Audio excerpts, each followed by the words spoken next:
12 ज्योतिर्लिंगांपैकी एक असलेल्या नाशिकच्या त्र्यंबकेश्वर मंदिरामध्ये मध्यरात्रीपासूनच भाविकांनी दर्शनासाठी गर्दी केल्याचं पाहायला मिळतंय। देशभरातून भाविक येथे दर्शनासाठी आलेले आहेत, तर हर हर महादेव आणि बम बम भोलेच्या गजरात भाविक अत्यंत उत्साहात त्र्यंबकेश्वर चरणी लीन होत आहेत।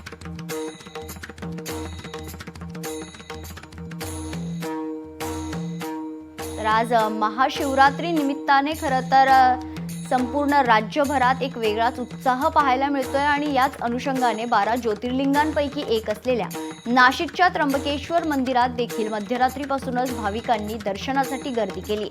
देशभरातून भाविक येथे दर्शनासाठी आलेले आहेत, तर हर हर महादेव आणि बम बम भोलेच्या गजरात खरं तर भाविक अत्यंत उत्साहात त्र्यंबकेश्वर चरणी लीन होताना पाहायला मिळतंय।